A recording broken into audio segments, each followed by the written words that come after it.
இன்றைக்கி நம்ம கவிதா கிறிஸ் சேனலில் என்ன வீடியோ பார்க்க போகிறோன்னா, ஒரு ஈவினிங் ஸ்நாக் ரெசிபி தான் பார்க்க போகிறோம். இதுக்கு கருப்பு கொண்டைக்கடலை ஒரு 1/4 கிலோ எடுத்து முந்தின நாள் நைட்டே ஊற வச்சிடணும். இன்றைக்கி செய்ய போகிறோம் அப்படின்னா, ஏன்னா இந்த சுண்டல் வகைகள் எல்லாமே ஒரு 24 மணி நேரம் ஊறணும். அப்போ தான் உங்களுக்கு சுண்டல் சீக்கிரமாக வேகும் அண்ட் நல்லாவும் வேகும். ஸோ இன்றைக்கி நான் ஒரு 1/4 கிலோ கொண்டைக்கடலையை ஊற வச்சு பண்ண போகிறேன். ஸோ அதுக்கு ஒரு ப்ரெஷர் குக்கர் எடுத்து அதில் தேவையான அளவு தண்ணி, கல்லுப்பு 2 ஆட் பண்ணி ஒரு 5லேருந்து 6 விசில் வச்சு எடுக்க போகிறேன். ஒரு 6 விசில் வச்சுக்கோங்க, கரெக்டாக இருக்கும். இது வேகிற கேப்பில் நம்ம தாளிக்கிறதுக்கு தேவையான எல்லாத்தையும் கட் பண்ணி வைக்க போகிறோம். ஸோ அதுக்கு ஒரு பிளேட்டில் நான் கொஞ்சம் பெரிய சைஸ் பெரிய வெங்காயத்தை எடுத்து பாதியாக 2ஆக கட் பண்ணி வச்சுருக்கேன். கூடவே கொஞ்சம் காஞ்ச மிளகாய் 2லேருந்து 3 கிள்ளி வச்சுருக்கேன். உங்களுக்கு காரம் அதிகமாக தேவைன்னா நீங்கள் இன்னும் 2 காஞ்ச மிளகாய் கூட சேர்த்துக்கலாம். அப்புறம் கொஞ்சமாக கருவேப்பிலை பொடியாக கட் பண்ணி வச்சுருக்கேன். கொஞ்சம் கொத்தமல்லியும் பொடியாக கட் பண்ணி வச்சுருக்கேன். ரொம்ப பொடியாக கட் பண்ணிங்கன்னா நீங்கள் சாப்பிடும்போது சுண்டலோடு சேர்த்து சாப்பிடலாம். முழுசாக போட்டோன்னா நம்ம சாப்பிட மாட்டோம், தூக்கி போட்டுருவோம்.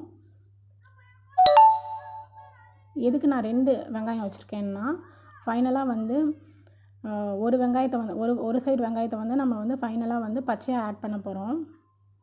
ஸோ இப்போ எனக்கு 5 விசில் வந்துருச்சு. இன்னும் ஒரு விசில் வந்ததுக்கப்புறமா நான் ஸ்டவ்வை ஆஃப் பண்ணிவிட்டு ப்ரெஷர் கம்ப்ளீட்டாக ரிலீஸ் ஆகட்டும். அதுக்கப்புறமா அந்த கல்லையை வடித்து வைக்க போகிறேன்.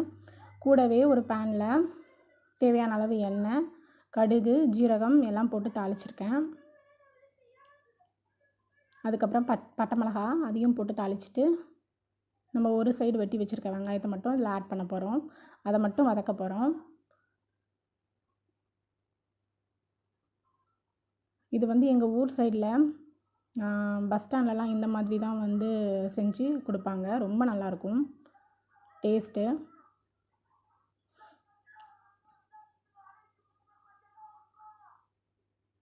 இது நல்லா வதங்கட்டும். நீங்கள் இந்த டைமில் கடலையை டேஸ்ட் பண்ணி பாருங்கள். உங்களுக்கு கடலையில் உப்பு கம்மியாக இருந்ததுன்னா இந்த வெங்காயத்தில் உப்பு ஆட் பண்ணிக்கோங்க. அப்போ சரியாக வந்துடும்.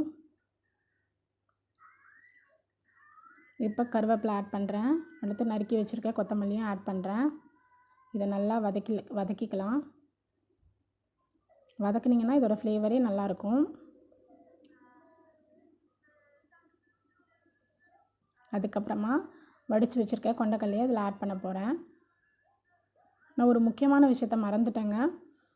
தாளிக்கும் போதே கொஞ்சம் பெருங்காயம் ஆட் பண்ணணும். இந்த மாதிரி கடலை, சுண்டல் இதெல்லாம் செய்யும் போது, பருப்பெல்லாம் வேக வைக்கும் போது நம்ம பெருங்காயம் ஆட் பண்ணணும். பெருங்காயத்தை பச்சையாக ஆட் பண்ணக்கூடாது. அதனால் நான் என்ன பண்ணுறேன்னா, இதில் ஒரு 2 ட்ராப் ஆயில் விடுறேன். அதில் அந்த பெருங்காயம் வதங்கினதுக்கப்புறமா நான் ஃபுல்லாக கலந்து விட போகிறேன். நீங்கள் கடுகு, ஜீரகம்லாம் போட்டு தாளிக்கும் போதே நீங்கள் பெருங்காயமும் போட்டு தாளிச்சிடுங்க. இது ரொம்ப நல்லது உடம்புக்கு. குழந்தைங்களுக்கெலாம் இந்த மாதிரி சுண்டலை தான் அடிக்கடி நீங்கள் செஞ்சு தரணும். கடையில் எதுவும் வாங்கி கொடுக்குறத விட வீட்டிலே இந்த மாதிரி நம்ம ப்ரிப்பேர் பண்ணி கொடுத்துட்டா குழந்தைங்களுக்கு ரொம்ப நல்லது. பெரியவங்களுக்கும் இந்த மாதிரி கடலை ரொம்ப நல்லது. வெள்ளை கொண்டைக்கடலையை விட இந்த கருப்பு கடலை தான் ரொம்ப நல்லது. ஆனால் அதுதான் வெள்ளை கொண்டைக்கடலை தான் ரொம்ப டேஸ்ட்டாக இருக்கும்னு நினச்சிட்ருக்கோம். இந்த மாதிரி செஞ்சு பாருங்கள், இதுவும் ரொம்ப நல்லாயிருக்கும்.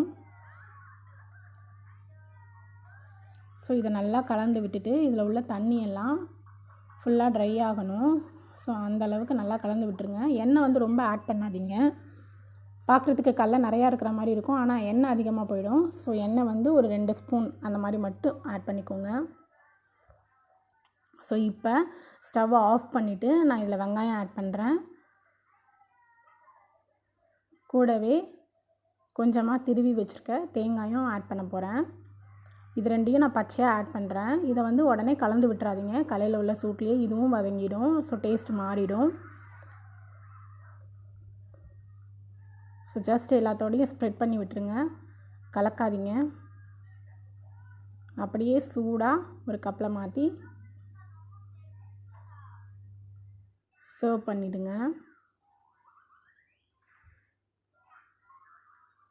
நேற்று நம்ம பண்ணி இருந்தோம்ல, மிக்சியில் மாவு அரைச்சிருந்தோம்ல, அதில் சுட்ட இட்லி இது எப்படி இருக்குது பாருங்கள்.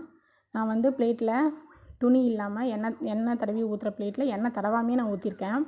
பாருங்கள் எவ்வளோ புசுன்னு சாஃப்டாக இருக்குது இட்லி. நீங்களும் வீட்டில் மிக்சியில் ட்ரை பண்ணி பாருங்கள் மாவு எப்படி வருது அப்படின்னு.